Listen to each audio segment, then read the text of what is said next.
I'm Laura Vitale. On this episode of Laura in the Kitchen, I'm going to share with you my Caprese pasta salad. Now, everyone should know what a Caprese salad is. It's just a salad made out of fresh tomatoes, mozzarella, and basil. So we're basically going to take that and then add some pasta to it and just going to make it really, really delicious. A great summertime meal. So let's go over the ingredients so we can get started.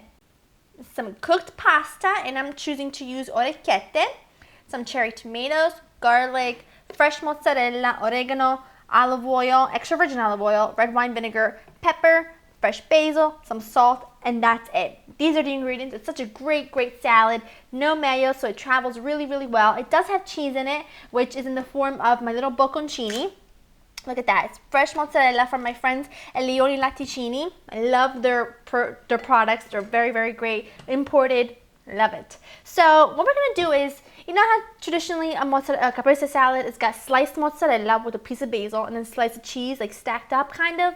Well, I'm going to take the idea of the basil and make a basil vinaigrette. So that way the basil is coating the pasta and everything else. It doesn't, like, we're not going to miss out on the basil, right?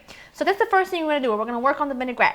In the bottom of this bowl, and you can do this in a blender, you can do this, in a food processor. I'm just going to do it with an immersion blender so I can show you guys what that looks like. I'm just going to put in here about a cup of fresh basil. Make sure it's nice and washed and dried. This should be plenty. Now, to this, I'm going to add a little bit of garlic, and I'm going to grate it because I want to make sure it gets blended well. I'm not going to use a lot. I'm probably going to use a quarter of this garlic clove because we're not going to cook this, so I don't want it to be overpowering. Don't like that. I don't want that. Oh, to that, we're also going to add a pinch of oregano, because I love oregano with tomatoes and mozzarella. Season with salt and pepper. Like so. Some red wine vinegar, not too much, just a touch, about a tablespoon. And some extra virgin olive oil. Now it's going to take about 2 to 3 tablespoons, but for now I'm going to start with 1 tablespoon because my immersion blender needs a little help. It needs a little bit of liquid to get it going. And then when the basil leaves are completely like mixed up and it's got nice and creamy, then we'll add a little bit more olive oil.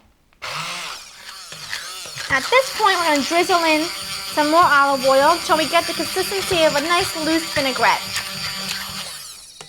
That looks perfect. Give it a little taste. Ooh, yum. That's perfect right there. Now I'm also going to, if I need to, I can always adjust the seasoning when I put everything else in there. So now what I'm going to do is work on my cherry tomatoes. And I'm just going to half these. Just cut them in half like so. I want everything to be pretty nice bite-sized pieces. I don't want them to be too small. Those are all my tomatoes. Oh, I left one whole. I don't know how that happened. There we go. Put just directly into the vinaigrette. Just like that. Next, we're going to work on the mozzarella. Now, the mozzarella, see, it's slightly bigger than the cherry tomatoes. Well, it's a lot bigger than the cherry tomatoes. So what I'm going to do is I'm going to cut it like that. Cut it in quarters and then cut it in half again. Just so that everything is bite-sized pieces. Just going to add that right there. Now, I'm going to season these because we seasoned the vinaigrette, and when I cooked the pasta, I just cooked it in salted boiling water. I also salted that, obviously. So now I just want to salt my cherry tomatoes and my mozzarella.